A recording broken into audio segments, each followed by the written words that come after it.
तो रामविलास यहाँ पे जो आज डिस्कस करने वाले हैं बीपीएससी आंसर राइटिंग प्रैक्टिस का क्लास, मेरे ख्याल से ये 5 होगा मेरे ख्याल से। एंड ये क्लास काफी ज्यादा महत्वपूर्ण होने वाली है बीपीएससी 67वीं के लिए एंड 68वीं के लिए। ठीक है, हाल ही का ये स्टैटिक पार्ट है, आगे भी आपको ये काम आने वाली है। तो आज का जो टॉपिक मैं यहाँ पे लिया हूँ पॉलिटी का, राष्ट्रपति एंड राज्यपाल के बारे में चर्चा करने वाली। सेम है, जो राष्ट्रपति सेम राज्यपाल के बारे में कुछ यही कंडीशन आपको देखने को मिलेगी राज्य के स्तर पे। ठीक है, क्योंकि अगर हम काफी कुछ यहाँ पे जिक्र करने वाले, आप मेरे राइटिंग पे नहीं जाएंगे, बाकायदा मैं नोट्स प्रोवाइड करता हूँ, ये अभी टाइपिंग नहीं हुआ है। ठीक है, और हाँ, आप लोग आंसर राइटिंग प्रैक्टिस करना चाहते हैं, ठीक है, डेली यहाँ पे प्रैक्टिस करवाया जाएगा। ठीक है, 1 या 2 क्वेश्चन दिया जाएगा, और जिसमें यहाँ पे आप देख सकते हैं ये कुछ व्हाट्सएप नंबर है, आप यहाँ पे कांटेक्ट कर सकते हैं। बहुत ही एक मिनिमम चार्ज किया जाएगा आप लोग के लिए, और जिसमें आप लोग के answer writing practice, answer writing को डिजाइन कैसे किया जाता है, एक कुछ करके हम काफी कुछ आप लोग को हम बताने की कोशिश करेंगे। ठीक है, 2-4 वीडियो भी प्रोवाइड करा देंगे बेसिकली आंसर राइटिंग प्रैक्टिस से, या लास्ट में जो भी आता है उसको विस्तार से लिखे। तो इस सब के बारे में भी हम आप लोग के आगे में डिस्कस कर लेंगे, हाल ही का एक वीडियो भी बना देंगे। तो काफी कुछ यहाँ पे हम डिस्कस करते हैं राष्ट्रपति के बारे में। एंड राष्ट्रपति के सबसे पहले देखिए क्वेश्चन की कंडीशन के अकॉर्डिंग ये सब कुछ मेंशन करना होगा, इस चीज को आप लोग याद रख लो। यहाँ तो मैं राष्ट्रपति के बारे में ओवरऑल चर्चा करने वाला हूँ, क्योंकि क्वेश्चन के लेवल अगर राष्ट्रपति के साथ कुछ और भी चीज ऐड कर देता है तो क्वेश्चन भी आपको डिजाइन करके उसी अकॉर्डिंग आपको प्रोवाइड करवाना है। ठीक है, तो देखिए रामविलास, सबसे पहले हम राष्ट्रपति की शक्ति देखेंगे। तो राष्ट्रपति के पास कई सारी शक्ति, देखिए यहाँ मैंने बेसिक पॉइंट मेंशन नहीं किया, ऑलरेडी आपने कहीं ना कहीं पीटी के एग्जाम क्वालिफाई किया होगा, या आपके पास क्षमता। बहुत सारे बच्चे पीटी के साथ ही मेंस की तैयारी करते हैं, या नहीं भी तैयारी करते हैं, जो फ्रेशर होते हैं वो थोड़ा बहुत पढ़ना चालू करते हैं। तो देखिए पीटी एग्जाम में ऑलरेडी आपने थोड़ा बहुत तो पढ़ लिया होगा कि राष्ट्रपति के लिए बेसिकली 52 से लेके 62 तक में जिक्र किया गया अनुच्छेद में। ठीक है, इनके अलावा 35 साल उम्र होनी चाहिए, भारत की नागरिकता होनी चाहिए, लोकसभा में 2, राज्यसभा में 12। ठीक है, पढ़े राष्ट्रपति राजेंद्र प्रसाद। तो ये सब चीज बेसिक बात है जो कि ऑलरेडी आप पीटी एग्जाम में पढ़ ली होंगे। यहाँ पे मेंस के स्तर से देखने वाले, अरे यार अधिकारी आप बनने जा रहे हैं, है ना, तो थोड़ा सा हम कुछ आगे देखेंगे रामविलास, एक करके काफी कुछ डिस्कस करेंगे। बहुत ही एक मजेदार आने वाला है आज का जो टॉपिक है, बहुत ही एक मुझे बहुत ही अच्छा लगता है, खास करके जब मैं पॉलिटी पढ़ाता हूँ, करेंट वाला पार्ट पढ़ाता हूँ, तो बहुत ही एक मजेदार और हैप्पी सा फील होता है। तो आज का जो टॉपिक है बेसिकली भारत के राष्ट्रपति की शक्ति, और भारत की जो राष्ट्रपति के पास जो शक्ति होती है, ये सारे शक्ति होते हैं, और आपको भी आंसर राइटिंग प्रैक्टिस में जिक्र करना है यहाँ पे। ठीक है, विधायक, अच्छा एक जो आंसर राइटिंग क्या होगा कि अभी तक हमने एक बार भी कोई क्वेश्चन को डिस्कस नहीं किया, एक क्वेश्चन लाएंगे। ठीक है, जैसे आपने पेड क्लास ज्वाइन, मैं वहां पे 1-2 वीडियो प्रोवाइड करूँ जिसमें मैं बता दूंगा कैसे कैसे आंसर राइटिंग प्रैक्टिस वगैरह करना है। ठीक है, देखिए मतलब कैसे कैसे क्वेश्चन क्या रहेगा, आपको लिखना क्या है, ये सब चीज मैं बता दूंगा। ठीक है, देखते हैं शक्ति कौन कौन सा। विधायक शक्ति, मतलब विधायक शक्ति मतलब समझ रहे हैं, विधि बनाने का, कानून बनाने का शक्ति। कल की डेट में आपको खाना नहीं है, पीना नहीं है, ठीक है, तो ऐसे जानते हैं कि अभी तो हम खा पी सकते हैं, बोल सकते हैं, कुछ भी कर सकते हैं, फ्रीडम है मेरे पास। ठीक है, तो अगर ये विधि पास हो जाए कि हाँ किसी भी जनता को खाना नहीं, मैं ऐसे ही बोल रहा हूँ, आप लोग सीरियस मत हो जाना, तो ये शक्ति किसके पास है, नेताजी के पास है, मतलब विधायक शक्ति। ठीक है, विधायक शक्ति नेताजी के पास तो पास है, साथ में बेसिकली राष्ट्रपति के पास में भी है। ठीक है, ये शक्ति, इस चीज को हम थोड़ा सा आगे जिक्र करने वाले हैं इसके बारे में ना। आगे देखिए कार्यकारी शक्ति, बेसिकली नेताजी ने कोई विधि बना दिया, उसको किस तरह कार्य करना है, कार्य का निर्धारण कैसे करना है, ये भी शक्ति बेसिकली राष्ट्रपति के पास है। यहाँ पे न्यायिक शक्ति, न्यायिक शक्ति मतलब न्याय देना, आपने मर्डर कर दिया, कुछ भी कर दिया, ठीक है, आपको सजा हो गया, राष्ट्रपति क्या करेगा, आपको यहाँ पे माफ भी कर सकता है। ये भी शक्ति किसके पास है, राष्ट्रपति के पास है। हम इनके बारे में आगे जिक्र करने वाले हैं ना। आगे देखिए सैन्य शक्ति, सैन्य शक्ति ऑलरेडी मुझे नहीं, आप लोगों को पता होगा कि बॉर्डर के साइड में जितने काफी सारे सेना होते हैं, इन सभी का पावर किसके पास है, बेसिकली राष्ट्रपति के पास है। कूटनीति, कूटनीति वर्ड ही बहुत सारे स्टूडेंट को समझ में नहीं आता है, जो पहली बार तैयारी करते हैं उनको तो और भी समझ लेना। ये है अपना प्यारा सा भारत, या आप ये मान लो ये है चीन, ये है पाकिस्तान। पाकिस्तान को जो भी हेल्प चाहिए, खाना पीना रहना जो भी चाहिए भाई तुम्हें, है ना, हम चीन कहते हैं हम सब कुछ देंगे। बकायदा यही है कि हम तुम्हें जो भी बोल रहे हैं वो मेरी बातों को मानो। मतलब क्या होगा कि मान लो चीन का निगरानी की, जो वो चाह रहा है कि हम पाकिस्तान वाले पार्ट को अपनी ओर आकर्षित कर ले। ठीक है, मतलब उसे हम लड़ाई झगड़ा मारपीट किसी प्रकार का ना करें, उसे अपनी ओर मतलब शामिल कर ले, उनकी जमीनों को अपने में कब्जा ले या जो भी करे, तो उसे बोला जाता है कि दंगा फसाद ना करते हुए, ठीक है, पोलाइटली वे में, ठीक है, पोलाइटली वे में उसे अपनी ओर आकर्षित करना। अब वो कैसे कर सकता है भाई, कल के दिन में आप बहुत ही अमीर है और गरीब आदमी को अपनी ओर आकर्षित करना चाहते हैं, उसका जमीन को, तो उन्हें आप पैसा हो या जो भी चीज उन्हें नीड चाहिए आप उन्हें देते हैं, फिर उसको अपने में मिला लेते हैं, तो उसे बोला जाता है कूटनीति। ठीक है, तो ये भी शक्ति किसके पास है, ठीक है, राष्ट्रपति जी के पास है।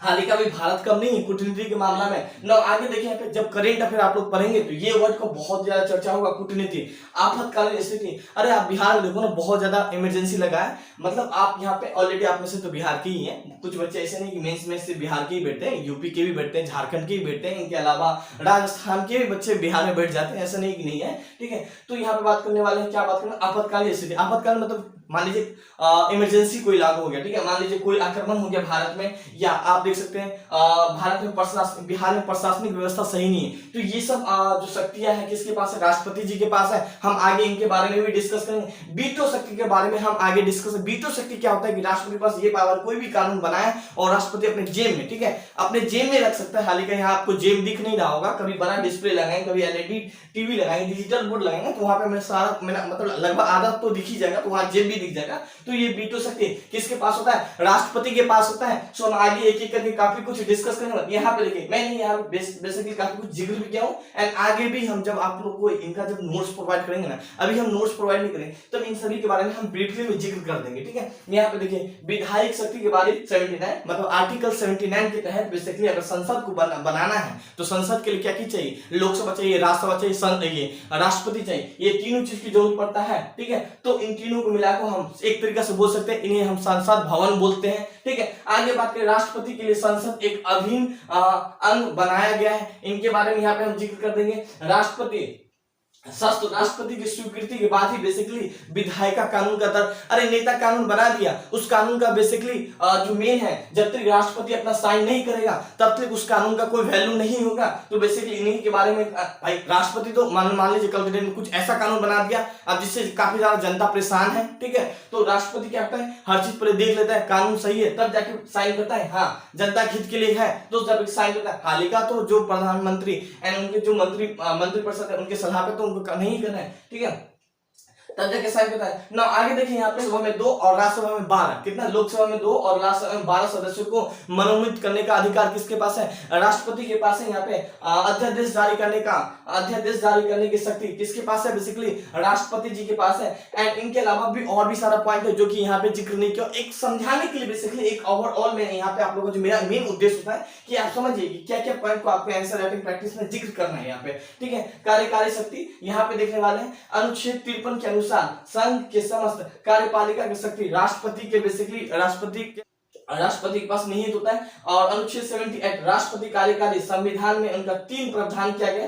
प्रधानमंत्री का जिम्मेदारी के समय समय पे सरकार की फैसलों को जानकारी राष्ट्रपति को देंगे, ठीक है, समय समय पे हम क्या कर रहे हैं नहीं कर रहे हैं, देश के लिए क्या कर रहे हैं, तो उन समय समय पे बेसिकली वो अपनी जानकारी किसको देगा, जैसे कि आप अपने पापा मम्मी को देते हैं तो प्रधानमंत्री किसको देगा, राष्ट्रपति को देगा ना। राष्ट्रपति चाहे तो अपनी इच्छा से भी कोई भी जानकारी मांग सकता है। अरे कल की डेट में बहुत ही कुछ हो रहा है, मान लीजिए अब राष्ट्रपति को पता ही नहीं है, राष्ट्रपति अपने मन से भी पूछ सकते हैं भाई हो क्या रहा है तो मुझे आके जानकारी दो, ठीक है। जैसे कि आप कुछ गलत करेंगे और आपके पापा आएंगे पूछेंगे बेटा तू कर क्या रहा है, पढ़ रहा है या कुछ पढ़ा रहा है या क्या कर रहा है, इन सभी के बारे में जानकारी को होगा। इसी तरह प्रधानमंत्री कौन किसे देगा, राष्ट्रपति को देगा। कुछ लोगों को संसद के द्वारा पद से हटाए, मतलब कुछ लोगों को है ना बेसिकली पद से हटाया भी जा सकता है, ये भी अधिकार किसके द्वारा है, राष्ट्रपति के पास है ना। कुछ लोगों को बेसिकली सुप्रीम कोर्ट के द्वारा भी बेसिकली या हाई कोर्ट के भी द्वारा भी केस चला के जांच बैठा के उन्हें भी इसी तरीके से भी हटाया जा सकता है। ये सारा शक्ति बेसिकली किसके पास है, राष्ट्रपति के पास है ना।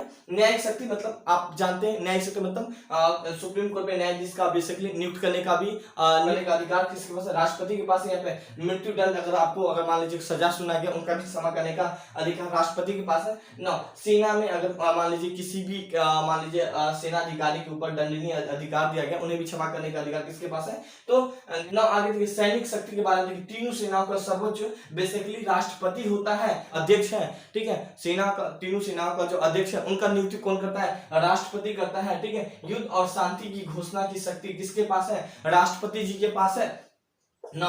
कूटनीति शक्ति देखते हैं, विभिन्न देशों के राजदूत एवं उच्चायुक्त, विभिन्न देशों के राजदूत और उच्चायुक्त, आप में से कोई कमेंट करके मैं बताएंगे, ऑलरेडी हम इस पे 1-2 वीडियो प्रोवाइड करवा चुके हैं। उच्चायुक्त की नियुक्ति करने का अधिकार किसके पास है, राष्ट्रपति के पास है। यहाँ पे दूसरे देशों के राजदूत और उच्चायुक्त के पहचान पत्र को स्वीकार करना किसके पास है, राजदूत के पास है। बेसिकली विदेशी यात्रा करने के दौरान देशों को प्रतिनिधित्व करना एंड विभिन्न अंतरराष्ट्रीय मंचों पर बेसिकली भारत सरकार का पक्ष रखना, इन सभी का अधिकार किसके पास है, राष्ट्रपति के पास है। भाई है तुमने भारत गया मतलब विदेश गया प्रधानमंत्री, तूने भारत के बारे में जिक्र नहीं किया, यहाँ पे भारत को रिप्रेजेंट नहीं किया। इन सभी का अधिकार किसके पास है? राष्ट्रपति जी के पास है। यहाँ पे वीटो शक्ति, यहाँ पे जब संसद के द्वारा संसद में कोई विधेयक पारित होता है फिर वो राष्ट्रपति स्वीकृति करने के बाद ही बेसिकली कानून बनता है। मैंने बताया था कि आप कुछ भी कानून बना लो, जब तक राष्ट्रपति का परमिशन नहीं होगा, जब तक राष्ट्रपति का साइन नहीं होगा, तब तो ये कानून का कोई मान्य नहीं रखा जाएगा। यही बात यहाँ भी लिखा है। यहाँ पे बात करें राष्ट्रपति के पास 3 प्रकार का बेसिकली क्या होता है? वीटो शक्ति होता है, सस्पेंशन वीटो, यहाँ पे पॉकेट वीटो होता है, एब्सोल्यूट वीटो होता है। अब आखिर होता है क्या पॉकेट वीटो? तीनों वीटो के बारे में हम थोड़ा सा यहाँ पे चर्चा करना है आपको। एंड आपातकालीन वीटो के बारे में यहाँ पे बताएं 3 प्रकार का बेसिकली इमरजेंसी राष्ट्रपति के पास होता है। देखिए इन तीनों के बारे में जिक्र जगह नहीं था, बेसिकली यहाँ पे जिक्र नहीं कर पाए हम। देखिए 100 कौन होता है? 352 होता है, 356 होता है यहाँ पे, और 360 होता है बेसिकली। अब 352 क्या होता है? देखिए 352 में बेसिकली कोई भी प्रकार का, मान लीजिए युद्ध होता है, ठीक है, आप बाहर से या कोई अंदर से ही बेसिकली क्या हुआ, युद्ध की एक माहौल देखने को मिलता है, उससे बेसिकली कोई एक पार्ट में भी, सपोज पाकिस्तान के कुछ एरिया में भी या पूरे भारत में भी बेसिकली इमरजेंसी लागू कर सकता है। नो 300 यहाँ पे बात करने वाला 56 क्या होता है? राज्य में किया गया प्रशासनिक, अगर राज्य में प्रशासनिक व्यवस्था अगर सही से नहीं चल रहा है, यहाँ पे बराबर दिख रहा है मर्डर फर्डर हो रहा है, तो वहां भी बेसिकली क्या हो सकता है? राष्ट्रपति शासन लागू हो सकता है। ना अभी तक सबसे ज्यादा बिहार में लागू हो चुका है। ये सब मेन पॉइंट को जिक्र कर देना है, याद रखिएगा मेन पॉइंट को यहाँ पे आपको जिक्र करना है। 360 वित्तीय इमरजेंसी होता है, मतलब पैसा वगैरह का दिक्कत आया, पैसा वगैरह का आपातकाल आ गया, ये भी इमरजेंसी किसके पास लागू करने का अधिकार किसके पास है? राष्ट्रपति के पास है। अभी तक एक बाजी भी लागू नहीं किया गया। इनके बाद आपको निष्कर्ष लिख के आंसर राइटिंग प्रैक्टिस को समाप्त कर देना है, ठीक है। यहाँ पे अगर सिंपल में है कि आप राष्ट्रपति के बारे में क्या जानते हैं, तो आपको ये सब के बारे में आपको जिक्र कर देना है। पहला अगर ऐसा क्वेश्चन है, हाल ही का क्वेश्चन ऐसा नहीं होता है, क्वेश्चन के साथ 1-2 क्वेश्चन और भी आपको उठा के डाल दिया जाता है और फिर क्वेश्चन को डिजाइन कर दिया जाता है। तो इन सभी को हम एक आंसर राइटिंग, जब हम कोई क्वेश्चन उठाएंगे प्रीवियस ईयर का, तब यहाँ पे जिक्र करेंगे। हाल ही का मैंने यहाँ पे ऑलरेडी राष्ट्रपति के बारे में काफी कुछ बताने की कोशिश की। आई होप आपको ये बात समझ में आया होगा रामविलास। सो हम आगे देखेंगे फिर नेक्स्ट क्लास में क्या आंसर टॉपिक है। सो तब तक के लिए इतना ही। Thank you, have a nice day.